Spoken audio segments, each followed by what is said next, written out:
A lot of action today from college football and NFL, so we'll have picks on those and more. And don't forget, we're here Monday through Friday, 6 p.m. Eastern time, and on our Pick Dogs and YouTube channel, as well as Sports Chat's YouTube channel. Let's go ahead and see who's on the show for today.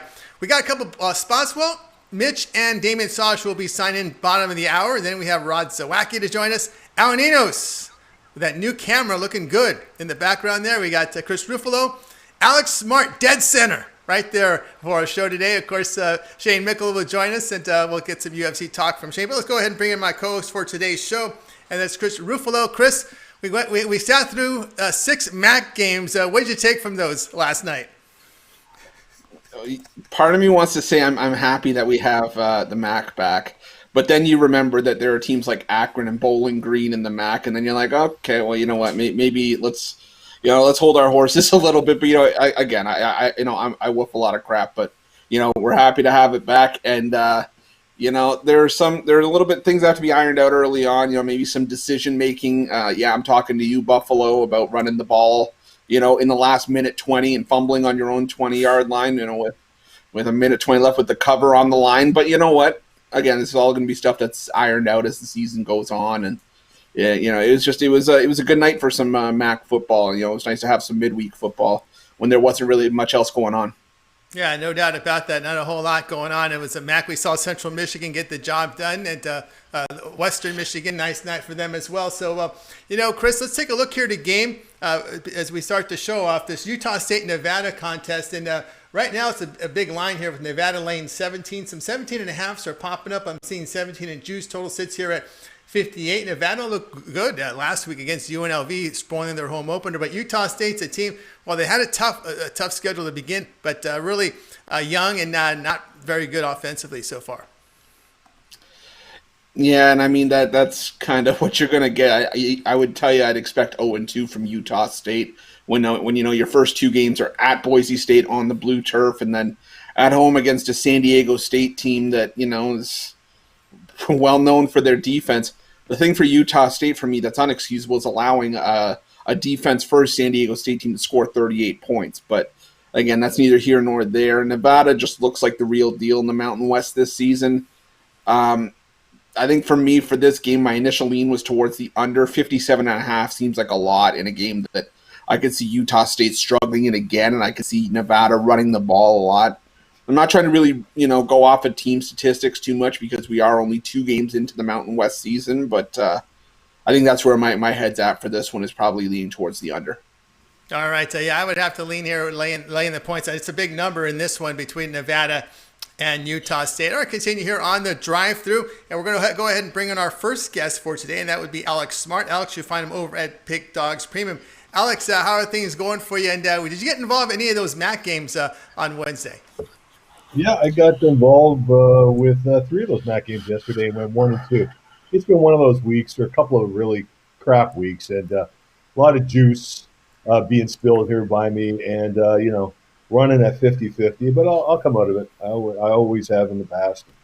Yeah, no question about that. Alex will be on top of the leaderboards. You always see him up there at Pig Dogs Premium. Alex, in this segment today, we're going to be looking at some betting tips and some angles you use in your handicap. And you've been in this industry a long time. And I want to get started here with some NFL talk. I know we're now at the point of the season where we're going to be seeing a lot of these divisional rematches. And what sort of angles do you look at when you see teams go head-to-head in divisions for the second time?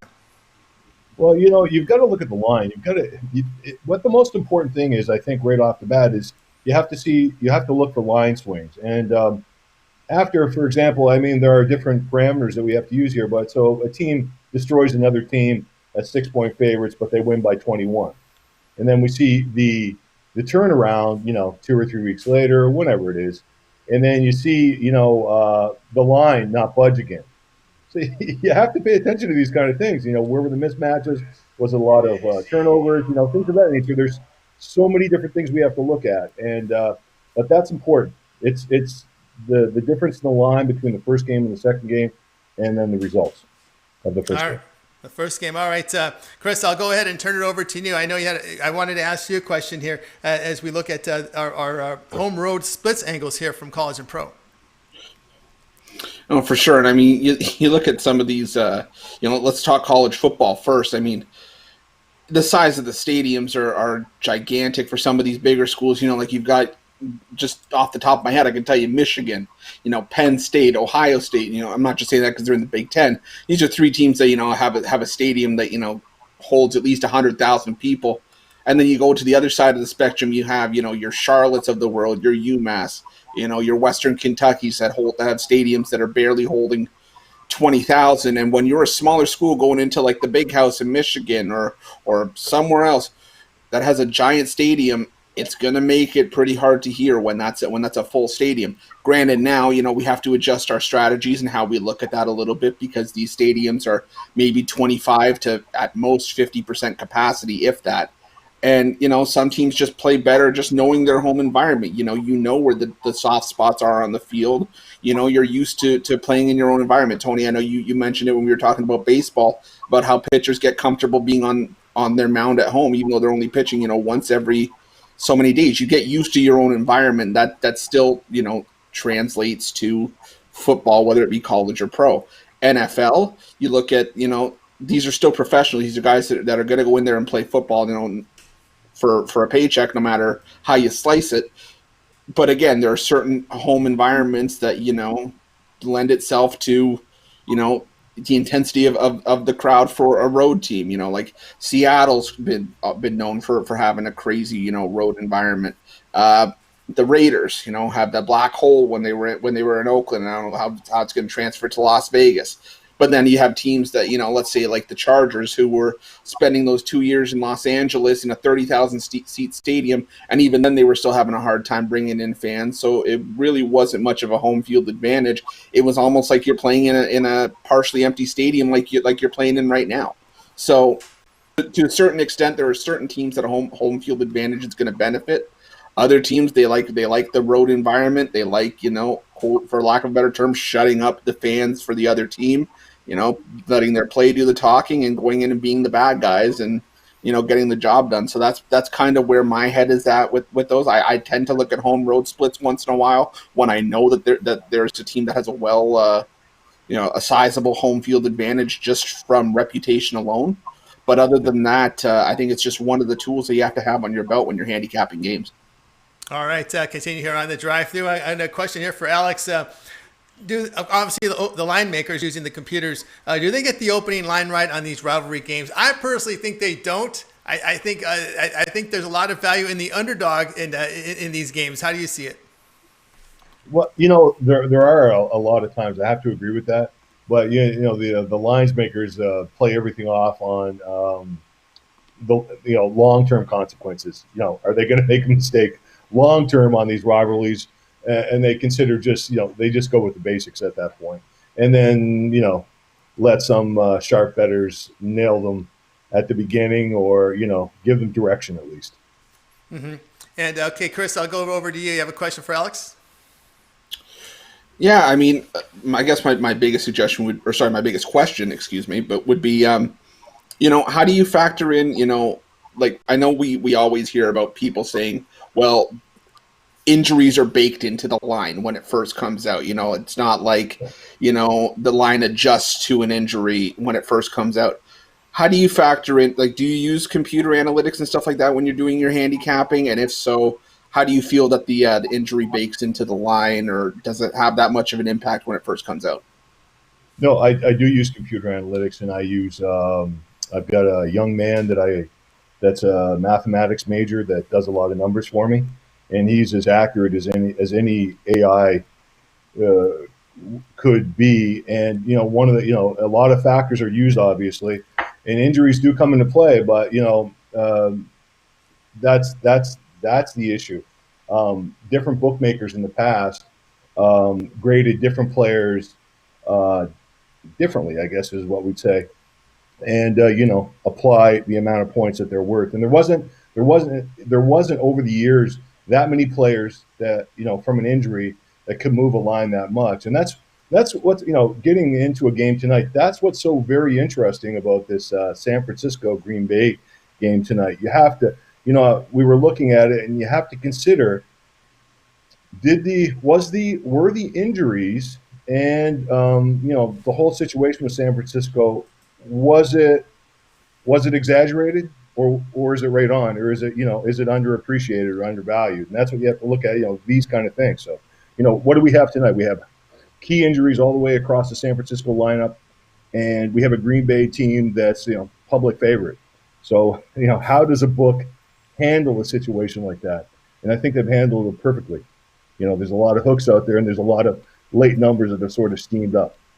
They know what they're doing. Yeah. I know we're probably about 3 weeks away from college basketball, and the way people like to attack that early is they really study the changes in coaching. And with the change in coaching comes style changes. Teams that were slow are now fast. Pace becomes a big play in college basketball. So as we gear up here in the next couple of weeks for college basketball, how important will you be looking at these coaching changes? Because we've always seen big swings in the totals when college basketball begins. Yeah, absolutely. There are programs that have long-standing coaches, long-standing systems, and they continually just keep plugging in the same type of player in the same position over and over again, year after year, especially if they've had success. Teams like Villanova.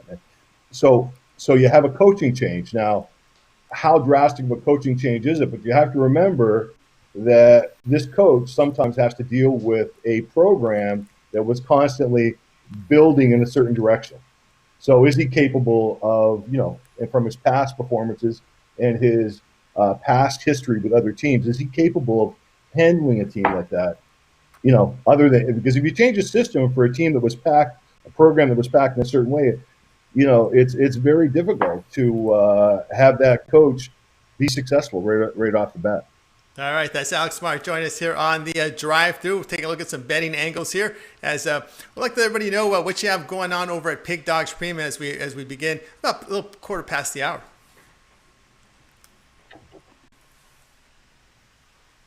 So Alex, why don't you let everybody know what you have going on at the site? I'm sorry. I'll sleep at the wheel. I was looking at some numbers. Okay, sorry about that. always look at a certain number he's looking for. I know. Oh boy, I'm just getting old. I'm just getting old. What I have tonight is I have some college football, and we have that NFL Thursday night game, and I'm on a side there. And like I said, was it overvalued or undervalued on that line? So we'll find out tonight. All right, guys, check out Alex Smart over at Pig Dogs Premium. He'll get you on the winning side here for today's action. Or if you like, why don't you sign up for that 30-day all sports pass? Get all of Alex's plays for 30 days. That would be NFL, college football, and college basketball is in play because we're about a little more than 3 weeks away from the start of college basketball. So check him out over at Pig Dogs Premium, Alex Smart. All right, Alex, as always, great having you on your show. Have yourself a great night, and we'll talk with you next week. See you guys. Take care. All right, everybody. Alex Smart joined us here on the drive-through. All right, interesting talk here. Before we know it, college basketball is going to be in our lap there, Chris. And for me, I got to start looking at some of these coaching changes because it really has an impact in college basketball.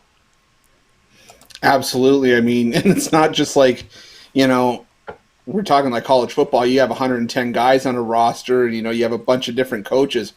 You're usually having a coaching staff with 3, maybe 4 coaches, and 15 guys, up maybe at most up to 20 if you have a couple reserves. But it's a lot more focused, and we're not talking about the same home court advantages that we used to have. So coaching is going to play a major part in this, and making sure that you have the right 5 guys on the floor at every single turn of the wheel. And I agree with you. Wholeheartedly, I think that coaching is going to be big on the forefront this year. It's going to play more of a role, I think, than it ever has in college basketball. Yeah, no question about that. All right, guys, it's the drive-through. We're on Monday through Friday at 6 p.m. Eastern time. A lot of picks coming up, but let's go ahead and bring in Al Ninos. You'll find him over at the Pig Dogs Premium site. Al, how are things going for you, and things importantly going for you on the soccer pitch, as a lot of soccer midweek here to fill up the betting?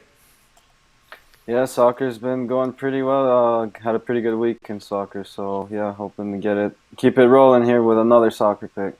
All right, you're going to be heading into Serie A here as we got Sassuolo and Udinese here going at it. Why don't you give us some information here on how you see this game? Yeah, Sassuolo hosting Udinese. These two teams finished very close last season, 11th and 12th, but they're off to two very different starts this year. Sassuolo is still undefeated in second place with 4 wins and 2 draws, while Udinese's second to last with just 1 win and 5 losses.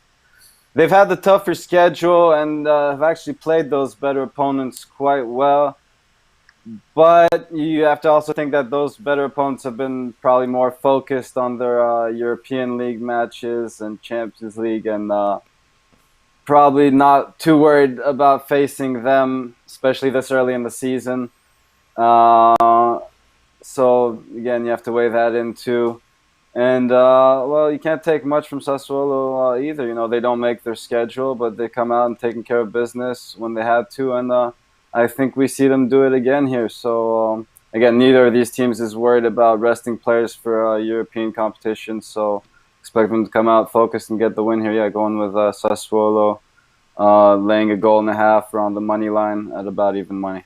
All right, even money here with Sassuolo. Chris, did you take a look at this one from City A? This was a game that I definitely have my eye on for tomorrow. And, you know, just looking at this, I think the easy way to handicap this game is Sassuolo's in second, you know, Udinese's in 19th out of 20. Sassuolo's a better team, should win this game. The fact, though, that it's at even money scares me a little bit, just because, you know, there's such a difference in the standings. But, you know, I think Al's dead on with this one. I mean, you know, you look at Sassuolo. This is a team this is only their first real run in Serie A, you know, dating back to 2013. This team had never been in the top flight before.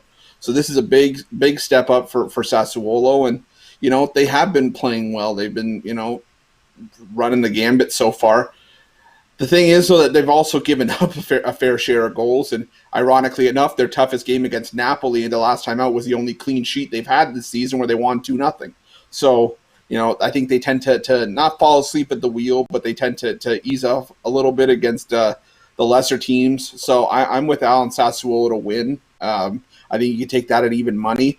I think I can push it a little bit, though. I think you can also take Sassuolo to win with both teams to score. At plus 235, because you look at Udinese.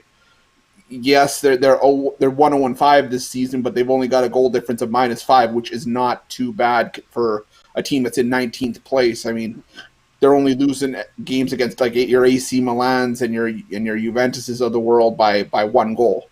So this team's been competitive. So I like Sassuolo to win with both teams to score at plus 235. All right, there you go. Al and Chris looking on the same side here in this one. Chris, Al, as we're getting here close to the bottom of the hour, why don't you let everybody know what you have going on over Pick Dogs Premium?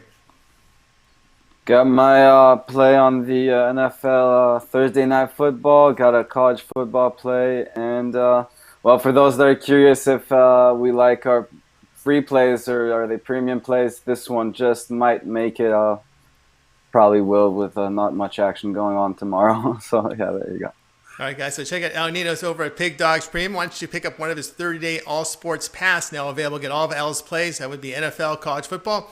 He delves into European soccer. College basketball will be in play as it begins in about less than 3 weeks now. So check him out over at Pig Dogs Premium. Pick up one of those long-term packages. All right, Al, as always, great having your show. Have yourself a great night. We'll talk with you next week.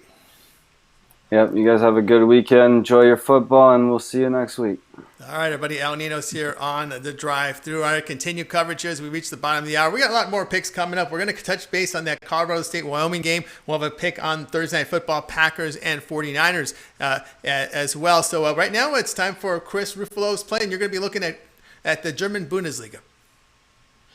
Yeah, you know, this was one of our favorite leagues to cover, you know, on the morning show when we had not much else going on. But, you know, I'm looking at this game between Cologne and Werder Bremen. And, you know, Werder Bremen was a team that had to fight for survival last year. They had to go into the playoff against, I don't even remember the team that they were playing. I think they were Hamburg. I can't even remember. Now I'm hungry. But, you know, Werder Bremen, they're still a solid team, 5-game unbeaten run. Thing is that all those teams that they were playing on that run currently below them in the standings. And, you know, I mentioned the goal differential in our last game. Same thing for Cologne here. This team's 0-2-4, which doesn't sound very good on the surface, but they're only sporting a -5 goal differential for a team that hasn't won any of their 6 games this season. They've been competitive. And, you look at their last 5 games, they lost to Bayern Munich, but they only lost to Bayern Munich 2-1. They drew the last 2 games before that. And then, the previous 2 games prior to that, they were only losing, 3-1 and 1-0. So they've been competitive for the most part in these games. So you look at Werder Bremen, they've drawn their last 3 games as well. Based on value, I'm going to take the draw between Werder Bremen and FC Cologne plus 245. If you also want to stretch it out and put a little bit on the correct score of 1-1, it's getting you plus 575. So that's going to be my my value play for tomorrow for soccer. Now you got it right there from Chris Ruffolo with his free pick here. Werder Bremen SC Cologne to draw at plus 245. That's German Bundesliga action for tomorrow. All right, Chris, as we reach the bottom of the hour, why don't you let everybody know what you have going on over at Pick Dogs Premium? So I still have my my Thursday night throwdown 3-pack. I got the winning side and total in tonight's Thursday night football game, as well as my top play for the college games tonight. And I'm telling you, I'm coming off a winning night last night. I'm planning on going 3-0 tonight. And I have it over for $29.95 over at the website. Or again, I know maybe everybody's sick of hearing it, but guys, hop on one of those longer term packages. Those are going to be your best value. The numbers may look like a lot, just right on the surface, but I'm telling you, when you're going to be paying, less than $5 a day for a day's worth of picks, or even $10, one package alone you usually see on the website for $29.95 or even more, $39 some days. I'm telling you guys, those are going to be your best value. So hop on one of those, find a capper you like, and let's all make some money. All right, guys, check him out. Chris Ruffolo over at Pick Dogs Premium. Pick him one of those long-term packages. As he said, 30-day all-sports pass. Get all of Chris's plays, NFL, college football. He also offers up European soccer plays and, of course, college basketball in a couple of weeks. Pick up a package right now from Chris Ruffolo over at Pick Dogs Premium. All right, continue on the drive-through. More picks coming up. We're going to have some college football talk and picks. So let's bring him in. Rodd Zawacky. You'll hear him on the morning show at 10 a.m. Eastern time with Mitch and company. Rodd Zawacky, how are things going today? Going good, Tony. Going good. Awesome. Ready for some action? How you like your Dolphins this week? You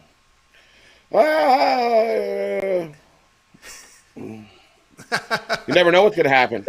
I know. That's all you need to know. They're playing the Cardinals on the road. Yeah. Uh-oh. Well, that'll be a question. Cardinals are rested. Well, we'll see. Gonna be a good game. Definitely be tuning in to watch it. Yeah, we wanted to watch the 2 young quarterbacks going at it, 2-0 and company and Tyler. All right, we're going to look in here at college football. Everybody looking at this West Virginia and Texas game. Let's get everyone caught up on the line right now. This is an early start on Saturday, and it's Texas favored 6.5. Total sits at 54. Of course, both teams at 4-2, but Texas coming off that emotional win as a dog last week. Texas did come in. Is coming off that emotional win as an underdog. Big win there. I look at this big conference game here, and for me, the biggest thing that stands out right away when you first glance look at this, you see that West Virginia is 0-2 on the road this year so far, so their road record not as good. But I dive in a little more, and I'm looking, and I go, this West Virginia offense likes to throw the ball, and this Texas defense is definitely is ranked 97th. Against the pass. So I think West Virginia is not going to have too much of a problem passing the ball and moving the ball down the field and scoring some points against this Texas defense. And then you look the other way. This Texas offense has been, all year they've been trying to play shootout games and get a win that way, as they've been averaging 44.3 points a game. But they're going to be hard-pressed to score that many points against this West Virginia defense that's ranked 4th in the country, 7th against the pass, 11th against the rush. I think I look at this, and it's going to be really hard for Texas to score the amount of points they want to score. That's why you got to look, and you go West Virginia 6-2-1 ATS their last 9 games. Texas 1-3-1 their last 5 conference games ATS. Texas 2-6 ATS their last 8. take West Virginia here. I'm not sure if they win this game outright, but I see this as a field goal game. All right, Rodd Zawacky Take West Virginia. Go ahead and take West Virginia plus 6.5 points. I like that side. Chris, what say you here as West Virginia takes on Texas and West Virginia winners of 3 of their past 4? Well, I know I've said this about other teams before, but, the alphabet in Texas only has 25 letters because Texas doesn't know anything about D. There's no defense to be played on this Texas Longhorns team. And there's, the secondary is not very good. And like Rod said, West Virginia likes to throw the ball. They like to air it out. And, the thing is that Texas, even in a win, this is still a team that's, given up at least 31 points in 4 of their 5 games so far this season. Or, sorry, 4 of their last 5 games, excuse me. They're giving them up like 34 to Oklahoma State in the winning effort in overtime. They gave up 53 to Oklahoma in the loss. 33 to TCU in a loss, 56 in that game against Texas Tech earlier this season. So this is a team that, like Rod said, likes to be in a bunch of shootouts.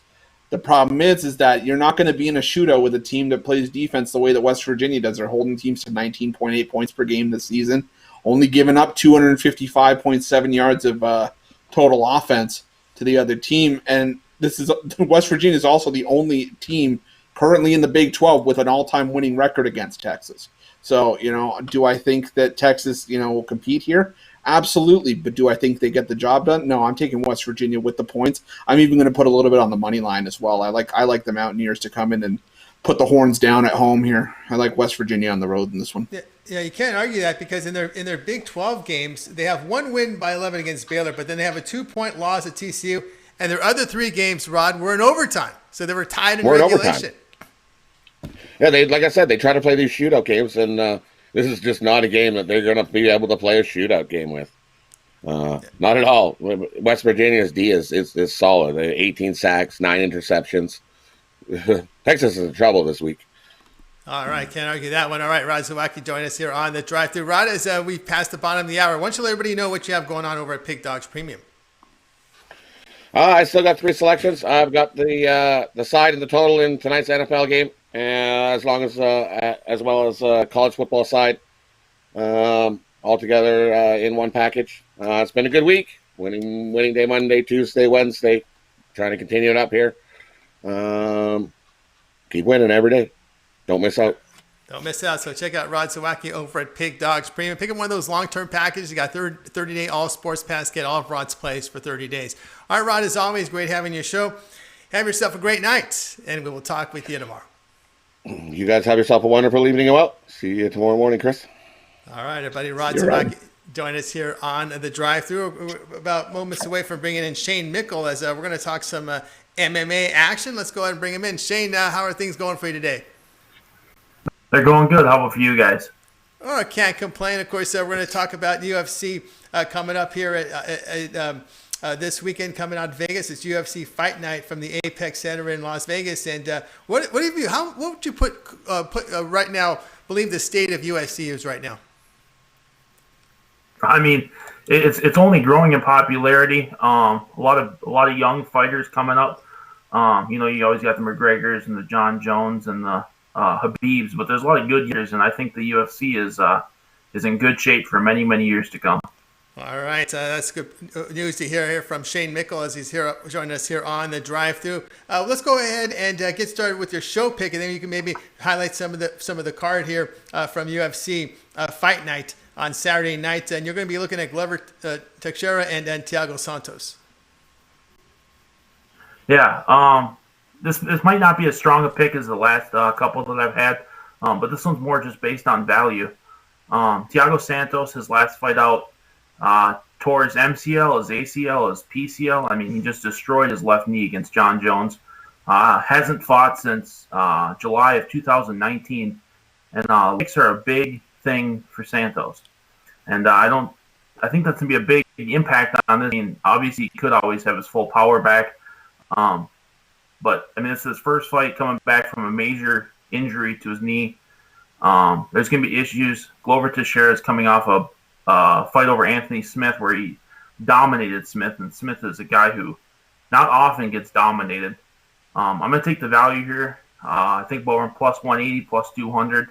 the line teams keep moving up in our direction, I'm going to take Glover Teixeira to get the decision in this one.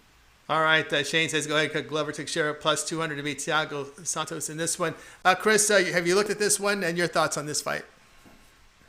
No, I definitely have. It's the main event for this UFC card, and Shane's 100% right. I mean, Thiago Santos destroyed his knee against John Jones, and for a fighter that likes to throw kicks, that's not good, especially when you consider that if you're gonna defend a guy that likes to throw kicks the way that Teixeira does as well from time to time, your legs are still your base regardless of how you fight, and if you had a bad knee injury, that's a problem to begin with. And coming into this fight against a fighter in Teixeira who's on a 4-fight winning streak, against a guy in Santos who hasn't fought since like Shane said, July 2019. This line baffles me a little bit. I mean, to have Thiago Santos this much of a favorite. I mean, like I said, I know. Santos was in the title picture when he got injured and because he was fighting John Jones. But again, going back to what Shane said, Glover Teixeira dominated Anthony Smith. He has a win over Carl Roberson, who's another contender. This is just a line that kind of makes me scratch my head a little bit. I think closer to fight time, you're going to see this line again go more into Santos' direction. So maybe if you want to wait a little bit, see if you can get a little bit extra plus money out of it. If you start to see it drop, that's when I would hop on it, just because people are going to start figuring it out that maybe there's a bit of value to be had with Teixeira, and I'm with Shane on the plus money here. All right, Shane, a couple other fights here. Tanner Balser against Andre Olofsky, a fighter I've actually seen in person in Anaheim back when Affliction was going on against Fader, getting knocked out early. That's going back some years. Your thoughts on the co-main? Yeah, this is actually a fight I'm really excited for. Orlovsky's a former champion. There's a lot of buzz about Tanner Balser and what he can be. But, I mean, to get in that title picture, which he wouldn't be if he wins this fight, but even to get, mentioned, where start getting those real big names, you got to beat someone like Orlovsky. And I think this should be a really good fight and a really good test for Balser. Yeah, I like Orlovsky. At least he comes in fighting. He really likes to take it to the opponent, even though he may be a little outmatched, but he's not. He has no fear whatsoever. Ian Heinslick and Brendan Allen are going at it in one of the TV fights. Yeah, that one I'm not as.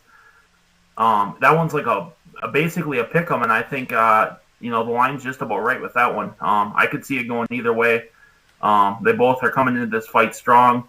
Both pretty good fighters, and this is probably one that's gonna, the winner of this fight's gonna start getting bigger fights, and the loser of this fight might, have to win a few to keep his UFC contract. All right, Chris, I'll go to you. Any of the other fights draw your interest on this card? Yeah, definitely looking at that Andre Arlovsky and Tanner Balser fight. Balser, fellow Canadians, I'm kind of looking his way to begin with. But the thing about Arlovsky is that this guy's only won back-to-back fights once since 2016. So I think he's going to be hard pressed here. And the thing about Arlovsky is that the majority of his recent losses have come via decision. So I think a lot of people may hop on the fight to go the distance.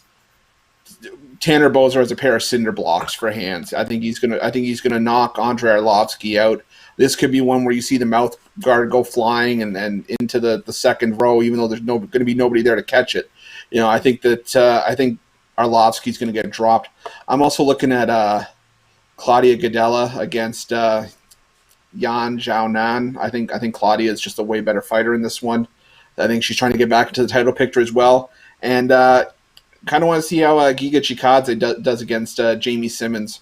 I think he's going to be probably one of the more heavier juiced fighters on this card, but it's just kind of another strong wrestler kind of following in the lineage of Khabib. But I think he's going to be a new fighter to watch out for. All right, there you go. You got the UFC Fight Night coverage coming to you Saturday from Las Vegas. All right, Shane, as we approach the top of the hour, why don't you let everybody know what you have going on over at Pig Dogs Premium? So I decided to extend that 30-day pass for one more day. $179 gets it till it goes up in price tomorrow morning. And then I've also got a 3-pack tonight, college football. I will have a UFC package this weekend, and then, of course, all the college football, NFL, and maybe a few soccer plays, too. All right, check out Shane Mickle over at Pig Dogs Premium. Look at his, up at the leaderboards, over 600 units of profit past 7 days. So why don't you pick up one of his long-term packages? We got a 7-day, we got a 30-day all sports pass. Get all exchange plays from the NFL, college football, as well as UFC, MMA. So check them out over at Pig Dogs Premium. All right, Shane, as always, great having you on our show. Have yourself a great night, and we will talk with you next week. All right, have a good weekend, you guys. All right, our buddy Shane Mickle here on the drive-thru. All right, guys, continue on with our coverage as we've got our man Damian Sosh. We're going to get some college football out of him today. We've got a Mountain West contest to talk about Colorado State and Wyoming. So let's go ahead and bring him onto the show. Damian Sosh, how are you doing today? Hi, guys. I'm doing great. All right, awesome. Looking forward to Thursday night football. Yeah, Thursday night football. Of course, the MAC, or I should say the MAC is. We got the Mountain West. Now, have a few games under the belt. What have you taken from this conference so far? Well, it's a lot of it's hard to judge right now. You got teams, they look awful one week, they bounce back, and they look terrific the next. So you kind of have to judge, home, away. There's a lot to take into account. It's definitely seems to be up and down. I really like how teams are bouncing back in this conference, though. Yeah, no doubt about that. Of course, the team looking at Wyoming lost their starting quarterback, just to start the season with that injury. And of course, they're going to be taking on Colorado State. Wyoming, the favorite here. We're seeing threes. We're seeing 3.5 in some places. Total sits here at 54. Colorado State back in action as they lose to Fresno State. They did have a COVID game that was called. They're 0-1 on the season. Looking to bounce back. How do you see it? Yeah, after losing their opener at Nevada, Wyoming bounced back nicely. They handled Hawaii rather easily, 31-7. They really stifled them defensively. Hawaii couldn't get anything going offensively. Through the first two games, Wyoming's actually ranked 24th nationally in defense. They're a team that really likes to run the ball at you. They're through the first two games, they're averaging 204.5 yards rushing per game. Now, Colorado State, they were a team they were beat soundly in their opener, 38-17 by Fresno State. Fresno State, they took advantage, I think, of a kind of a weak Colorado State secondary. Colorado State, yes, they allowed 348 yards passing in that game. Now, one thing that surprised me in this football game is Colorado State's head coach, Steve Adazio, decided to go with Todd Centino at quarterback. He was a transfer in from Temple. Kind of caught me off guard. I really thought Patrick O'Brien was the guy going into the season. I thought he was going to be the man. Centio actually ended up getting pulled in the fourth quarter. O'Brien came in and he looked pretty good. He was 7 for 10, 82 yards stepping in. And although a starter hasn't been named yet, at least publicly, I think O'Brien's probably going to get the nod in this one. Wyoming, as I mentioned, they like to pound the ball. That's something actually that Colorado State, they handle rather well. They tend to run pretty decently. It's the passing game that they struggled. So, they're not that same type of passing team that Fresno State is. And another thing, they have not fared well on the road at all. Last year in the Mountain West Conference, they were 0-5 on the road. And I think we're going to see a much improved effort from Colorado State in this football game. I like them at home getting the points in this one. All right, Damian Sosh, let's go ahead and take Colorado State at plus 3.5 against Wyoming. I can't argue that at all, Damian. I was like that side myself. We're going to find out what Chris thinks about it. One takeaway I took from it, when Sean Chambers got hurt in that first game, it was Wyoming going to the run game. That plays the strength here of Colorado State. But how do you see this one, Chris? It's funny because I'd rather, be in Colorado State shoes where I have a bit of a quarterback controversy, where I at least have a proven starter in Patrick O'Brien, compared to Wyoming's situation where you lose your starting quarterback of I think at least 2 years, if not 3, in Sean Chambers for the season, and now you have to start a true freshman at quarterback. So this is going to be kind of an iffy situation. And, it's like Damian, Tony, and like you guys said, it's playing into Colorado State's hand because you're turning Wyoming into this one-dimensional team. You're expecting the run, and if they do, sell it to try to stop the run, Wyoming's going to try to pass it deep, but I expect a true freshman to be able to make the kinds of throws that an experienced quarterback like Sean Chambers would make? Probably not. So, I think again, it's going to play right into Colorado State's hand. I also like the value of the points. I wouldn't be surprised if Colorado State was another one of these Mountain West teams that bounces back from a bad first game and comes out and wins this one outright as sort of a bounce back performance. But I like the value of the points in this one as well. All right, we all agree here with Colorado State plus 3.5 in this one. All right, Damon, as we approach to the top of the hour, why don't you let everybody know what you have going on over at Pig Dogs Premium? Tonight, I still have a 3-pack available. I have a play on the total and the side in the NFL game, and a play on the Nevada-Utah State game still available. Obviously, big slate of football coming up Friday, Saturday, Sunday. Best thing I can say to you guys is look for a 3-day pass. If you buy a 3-day pass tomorrow, you're going to get all my plays Friday, all my plays Saturday, all my plays Sunday. Swept the board in the NFL Sunday, and I'm looking forward to another great NFL college football weekend. All right, guys, check him out. Damon Sosh over at Pig Dogs Premium. Why not get that all sports pass 3-day or a 7-day? Get all of his plays from Pig Dogs Premium, NFL, college football. If you go to that 3rd-day all sports pass, also include college basketball as it's just a few weeks away. So check him out over there. All right, Damon, it's always great having you on the show. Have yourself a winning weekend, and we'll talk to you with you next week. Thanks, guys. Have a great weekend. All right, that was Damon Sosh here on the drive-through as we're continuing on. We still have a lot of picks coming up. Mitch will be coming up with some quick hitters. We're going to deal him some fastballs here with a lot of plays from the college football Saturday. And also we have the Packers 49er pick coming to you as well at the end of the show. So let's go ahead and bring him in. You'll listen to him early in the morning at 10 a.m. Eastern time. Many shows on Pick Dogs as well as Sports Chat with some of his halftime shows, his live sports, his live for the heck of it. We'll go ahead and bring him in. Mitch, you'll find him there. Here, let me get him here on the screen. Mitch, how are you doing today, my man? Mitch. Well, I guess Mitch is on location. We got a frozen screen, Mitch. I bored him to sleep like I normally do. There we go. He moved a little bit. You there, Mitch? We are waiting. We are efforting to get Mitch on. We'll see. We get communications on over to Mitch, as I think he's on location. He might be at the golf course. I wouldn't be surprised. I know he's not at Costco because he told me once that he did a show at Costco. I can tell you right now that does not look like Costco. Could be the golf course. What do you think, Chris? No, I think you know what? I think he's on his patio. I think we were talking about that earlier. All right. I think he's having some home improvements done, and unfortunately, the jackhammer doesn't take a day off. So. Oh no, it doesn't. All right. So hopefully we get a message over to Mitch. Oh, we go. Oh, there we go. Hello.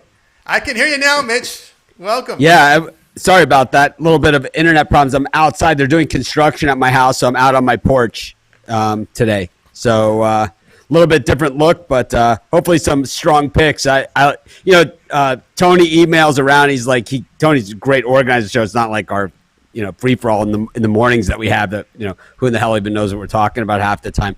But Tony has like a real organized thing. It's like, what game are you talking about? I'm going to get it all lined up. And he's like, why don't you talk about New Mexico, Nevada, and, whatever. I'm like, I've already talked about these games 5 times. These guys are sick of it. Just rapid fire me games. I know them all. So it's like, I'm not prepared, but I'm always prepared. So, anyways, beautiful day here in Hawaii. Aloha to everyone. So, you guys can see it's a beautiful day at my house. So sunny in Maui. All right, Mitch, let's go rapid fire. We'll get it started here at 12 Eastern time. Michigan, Indiana. Michigan laying 3, total 54.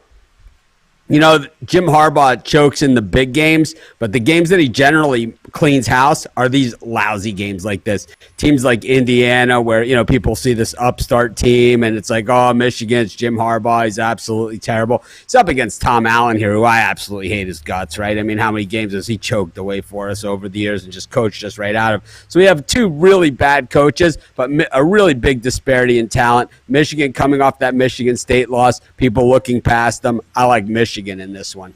All right, Mitch says go for Michigan. All right, let's go noon Eastern time, 9 a.m. local, Arizona State at USC. USC up to 11 in some places. Total sits here at 56.5. Well, Tony, you and I have talked about USC and the Southern California schools for years, but one thing that I just don't see Clay Helton, as good of talent as they have on that team. Slovis, obviously a great quarterback. just never seem to have that kind of guts. It's been a long time, and USC needs to have a great offensive line to be effective, and I still don't see it. I need to see it out on the field. 11 points is a lot to give a rah-rah guy like Herm Edwards. We saw him go into Michigan State last year and bust up the Spartans as a dog. I think they at least cover here. I possibly win outright. Yeah, I can't argue that one. All right, we'll continue on, Mitch. Houston and Cincinnati. The Bearcats laying 13.5. Total sits here at 54.5.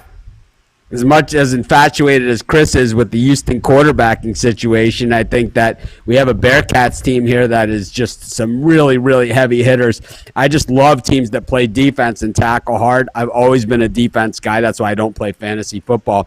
It's like I say, I like a team that reduces the other team's enthusiasm to play the game, and the Bearcats do that under Fickell. They are a physical team. I think they're going to win the turnover battle, and while 13 points seems like a ton, I think the books are doing whatever they can to get people on Houston because this one could get ugly. Can't argue that one as well. All right, Mitch, Florida, Georgia, neutral side here. Georgia here laying 3.5 to 3 in some places. Shot because both lines are available. Total sits here about 53. Yeah, this line is down from 6 all the way down to 3. But, Georgia quarterback situation has been iffy at best. Florida looked really strong against Missouri last week, but we saw them get run over in College Station by Texas A&M. And if you think, if you're going to lose to Texas A&M at College Station, you got no chance against Georgia. Georgia's absolutely loaded. I know I don't like the quarterback situation, but one thing that's happened in this series a lot is defense creates points, and I think we're going to see that with the Bulldogs in this one. I like Georgia on the money line, or Georgia to cover the spread. I also like the under in this game, 52.5. All right, Mitch, we'll close it out here with Clemson and Notre Dame. Clemson laying 5. The total sits here at 50.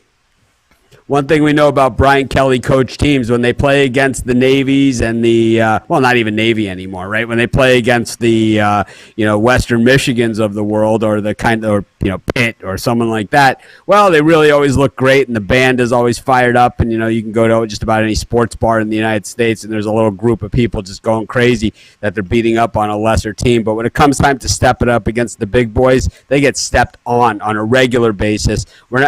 At home is where Notre Dame will generally, if they're going to show any fight at all, it does happen at home. So you could think, well, maybe they got a chance here at home.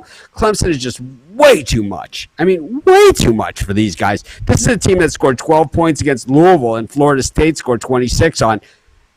This is the Clemson Tigers, the number one team in the nation. I know they're missing their quarterback, but there's no scrubs on this team. Dabo Swinney plays everybody on the team. He plays them from the walk-ons all the way down to the high school, player of the year, because he's got both, right? He's got plenty of both. And, just so much talent on that Clemson team on both sides of the ball. Notre Dame's had it, struggled in the red zone. They've struggled in this. You want to see struggling in the red zone, try going against that Clemson defense. Good luck. All right, that was a 5-pack quick hitter style with Mitch. Mitch, thanks for joining us. Why don't you let everybody know what's happening over at Pick Dogs and Pick Dogs Premium? Well, Pick Dogs and Pick Dogs Premium, we have some of the best handicappers in the world. I'm just really excited, and I want to thank everyone like I try to do all the time. And, I don't get a chance on the morning show because I'm too busy horsing around with these guys. But, I just appreciate all of the support that you guys give us. I know I don't always say the right things. I know that I don't always think things through before I say them. I know I don't usually take the gentle, soft approach, but it doesn't mean I don't care. And that's for damn sure. And it doesn't mean we're not honest and do the best that we can.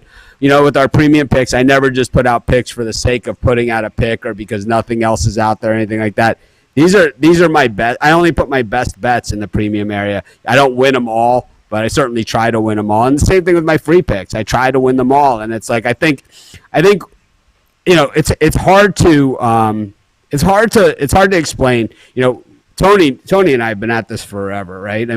I've known Tony for 10 years or better, and we were both at it for quite a while before that. This isn't always the cleanest business, and it's not always the people with the best reputations or anything like that. But I have to say, I think we have just a really good, solid crew of people at Pick Dogs and Sports Chat. And you guys know that I've basically had to start over again, almost purely from scratch. and just the outpouring of support with, not just from all the different handicappers and the people that I respect in the, I haven't gotten support from everybody, but, the people I respect, I've gotten a lot of support from. I'm grateful for it, and I thank everybody. And as much as people think that, I'm a loudmouth or whatever the hell you want to call me, I'm humbled by it, by the outpouring of support, both, our premium members, people that buy premium picks, people that never buy anything, people that just, throw us a super chat that only because they want a t-shirt. I don't care. It's like, we appreciate the support. We appreciate you guys just tuning in, hitting the thumbs up and subscribing to our channel. Just the little things like that. It certainly helps, because this is my third time through. I've done it twice. I built Sports Chat Plays, I built Picks and Parlays, and we're building Pick Dogs as well. Now we're rebuilding Sports Chat Plays, and to me, it's a whole new challenge, a whole new brand, and a whole new exciting thing. And I'm just really excited that you guys are on this journey with me, and everybody out there that's on the journey with us. And I'm just, like I said, I have a product that I'm proud of. I don't run from anything. I don't duck the issues. I don't duck anybody, anything. And it's not always going to be, a pretty picture when that happens, but you're always going to get the truth and honesty from us. You absolutely will. And of course, Mitch, a very passionate person, Mitch. As we know, you have a really strong passion for the business, but sometimes people mistake that for anger. I look at it as passion. I think a lot of people mistake it for anger, and it's because it's because I care. I'm not. People say, "Oh, yeah, you should just let people do this," or you shouldn't really worry about these things. I care. I care about the product that we're presenting. I care about it more than my own image. And if people don't like that, well, I file that right in the tough shit pile. And people know that. And it's like, and if that's my reputation, that I'm honest and I say the things that shouldn't be said or that people are afraid to say, I can live with that. What I can't live with is running from reality and running from the facts, because it might be controversial, or some people might not like it, or it might, that's a little too harsh and what people don't want to hear.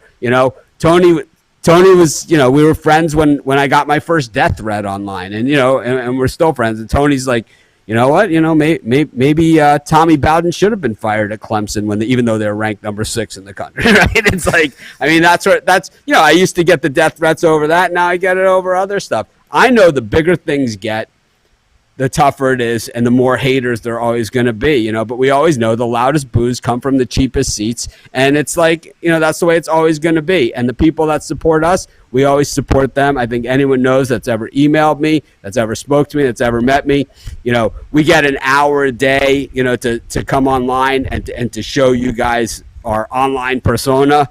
But I would say my honesty and what Tony calls caring, probably sometimes supersedes who I really am as a person and what 99.9% of the world sees. And I think, I know that bites me in the ass. I know that, but it's like, it doesn't mean that I'm ready to, it doesn't mean that I'm going to stop doing that anytime soon. No change whatsoever from Mitch. All right, Mitch, as always, have yourself a great afternoon. And of course, we'll be listening for that halftime show. I know you have a special guest with you at halftime. Absolutely. Ann Shore is now doing the halftimes with me. She doesn't do the early Sunday, but she's doing the primetime halftimes with me. And we're working on her setup, get her better camera so she doesn't have the Bittler face, doing one of these. This is the Bittler, right? Let's get you there. There we go. Brian, what are you doing? You got to give that look up face when he looks up. Sorry, Brian. Hey, I'll tell you. He knows. But hey, the thing is, what is he up 1,200 units in college? Chris, what is he have? 53 and 26. It's the Halloween special, the little. That was the best ever. The best ever. I asked. The question was, what kind of candy are you giving out for Halloween? What's your special thing that you like to give out for Halloween? Chris, tell him what Bittler said.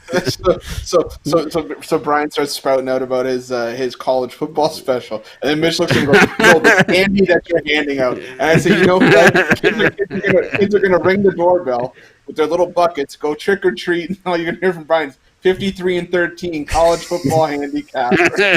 Number one. Tell your old man Tell your old man, put a dime on the Chargers. No charge.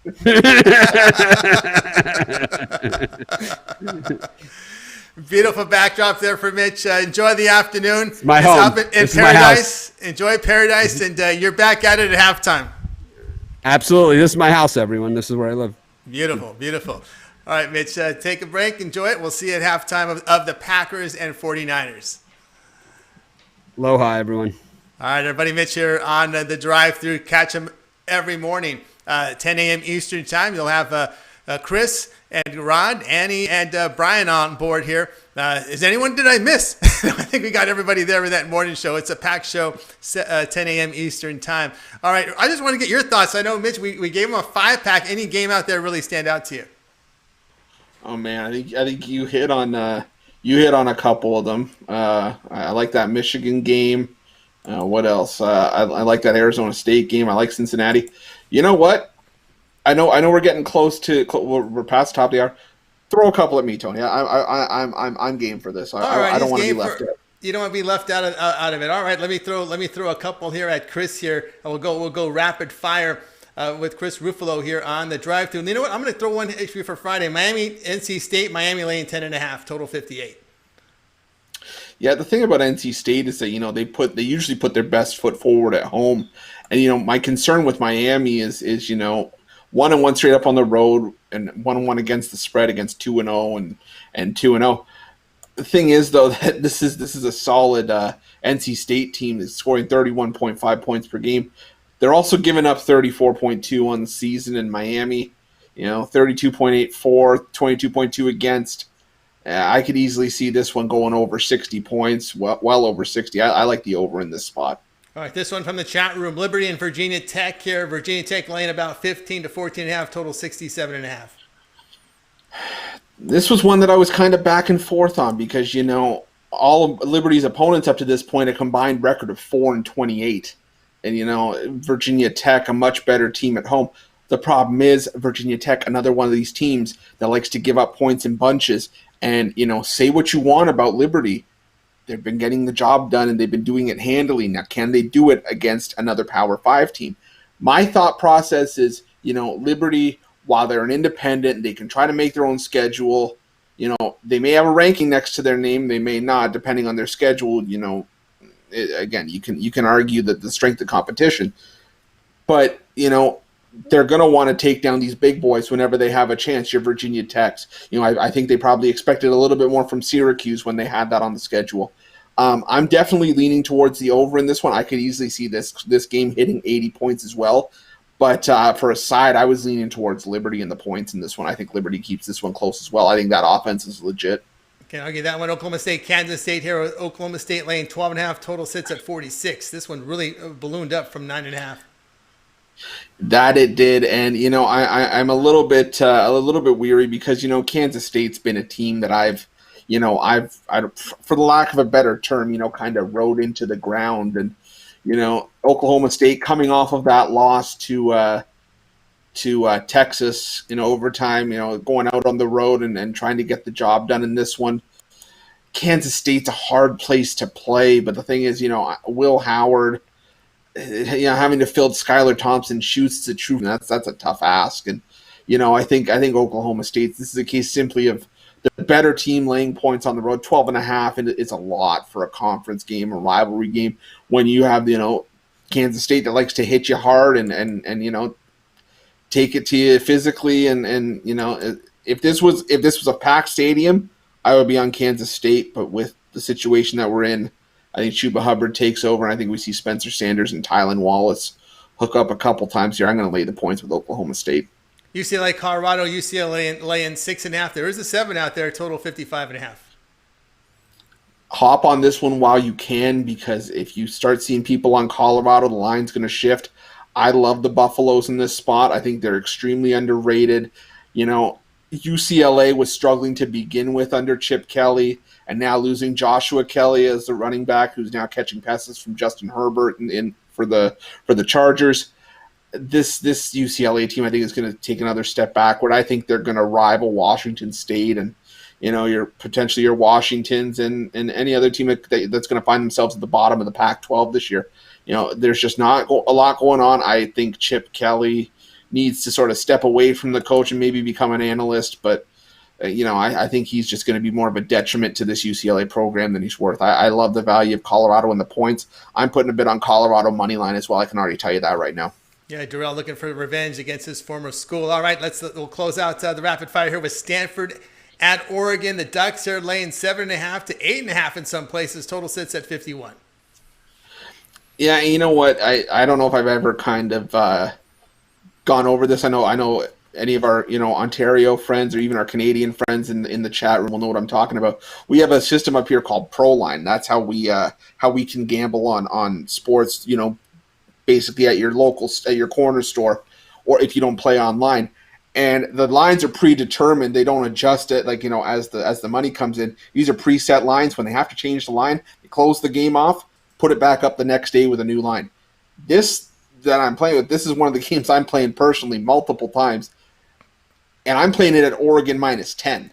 So the fact that it's dropped down to 7.5 and 8.5, I'm taking that as a gift. The words of Joe D'Amico yesterday, that Stanford is going to burn money in your pocket. Stanford's going to, take a lighter to your $100 bills. I was playing in my head on repeat as I was sleeping. I think my fiance was telling me that I was muttering Stanford burning money, no cover Stanford, lay it with Oregon. In my sleep last night, I was saying this. So I'm all over, a well-coached Oregon team. I love the Ducks in this spot.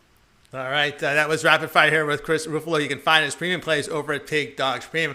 All right, now it's time for my free pick, and we're going to be looking at Thursday Night Football, this one between the Packers and the 49ers. I'm going to go under 48.5. I know that the 49ers are going to go into their backup in this one. Remember, also, Garoppolo's out, tight end George Kittle out with a foot injury. Even the Packers have concerns about running back Aaron Jones. Nick Mullins, I'm not really confident about. So I really think 49ers are going to go to a ground attack. Remember, in the playoffs last year, it was a run game. And I think you'll be looking at a lot of running here. Expect short passing plays, conservative here from the 49ers. They saw what Mullins did in that Eagles game. Remember, this is important for the 49ers. They're 4-4. They gotta get a win. I'm not saying they're going to win this game, but I think they're going to try and keep it close and stay in reaching distance. For that reason, I like it under 48.5. Chris, what say you in Thursday Night Football? No, I cannot argue any of the points you just made, Tony. The thing for me, if you're taking the under, I can make a case for either side. If you're taking the under, you just got to hope that, San Fran does hold Green Bay, at bay, for lack of a better term. And, if you're siding with the over, got to hope that San Fran contributes to this number, because I don't think Green Bay is going to get there on their own.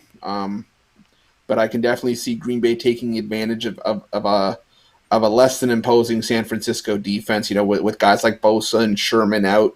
I just think that, you've got Aaron Rodgers. We talked about it this morning, wanting to make the 49ers pay for not taking him in the draft all those years ago. Yeah, I think this is going to be a revenge spot for Aaron Rodgers, and if you've got the under, just hope to God that Aaron Rodgers doesn't decide he's going to go off tonight. Yeah, that's always the fear there, is that Aaron Rodgers. My hope here is the 49ers try to limit the possessions for the Packers in this one. All right, guys, here on the drive-through.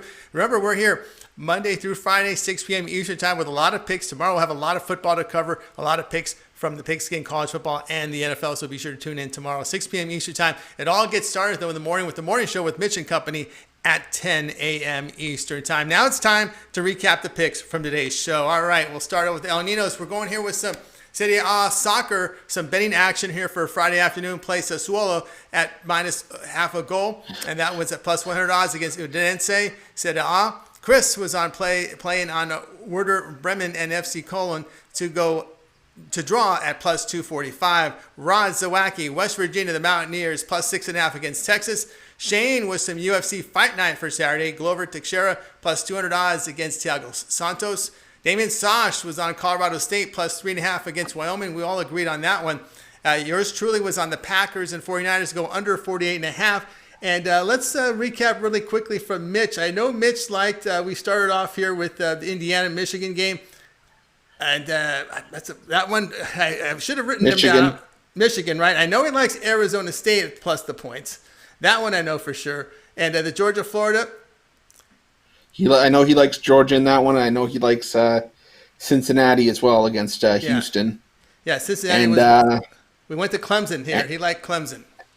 Clemson, he did, yeah. He did, okay. So that was the rapid fire there from Mitch. And of course, we'll go to over to Chris.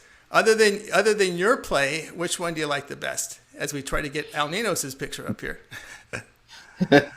Well, I don't mind staring at Damian Saw a little bit in freeze frame, but you know what? I'll say this for anyone who's watching right now. This is going to be a bird cage. I know we like to do that on the morning show. This is going to be my bird cage. Werder Bremen FC Cologne draw. Sassuolo on the money line. West Virginia plus 6.5. That's going to be. I'm going to throw out that bird cage. All right, that's there from Chris Ruffolo. Let's see if I can bring in Al Ninos. I know Al. We always bring Al in on this segment. So let me find his camera. We'll get him up here and there's his camera. All right, Mr. Al Ninos. I think we got you on cam now. All right, Al. Other than your play, which one do you like the best? I will go with Tony's under. He likes the under. Thursday night under there from Mr. Al Ninos. All right, Al. As you said, San Francisco's not coming out with much. So looks like a good play. Hey, do you like? Is there a certain game you like in the NFL on Sunday? By the way, you might want to give out. Is there a certain game out there?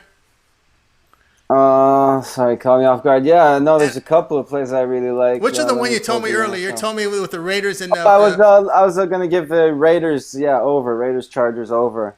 A lot of weather concerns lately, but that shouldn't be a concern out in LA. So, and these are two teams that have been trending to the over. So, I like that play a lot. I think it actually might be a premium too. All right, it's dropping too, so take your time. Don't rush to bet it. Wait on it. See how low you can get it, and take the over.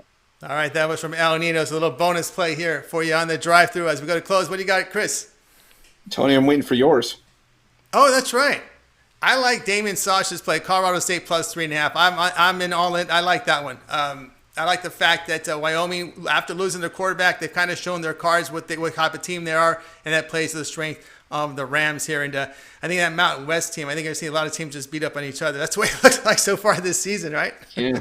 I can tell you for this weekend, we have no Air Force having that game against Army postponed. So Commander-in-Chief trophy is going to have to wait for another week. I guess so. And Tulsa Navy was postponed. Purdue, Wisconsin, FIU, UTEP, Louisiana Tech, North Texas, Louisville, Virginia was canceled. And late, just this afternoon, a few hours before we hit the air, Washington, California, that was the ESPN game. That one has been suspended. So a lot of postponements here as we've seen. That was one Pac-12 game off. So, all right, guys, as always, thank you for joining us. We're back here at it tomorrow, 6 p.m. Eastern time. So join us here for the drive-thru. Let's go ahead and bring all the cappers on. We'll give a wave goodbye for today's show.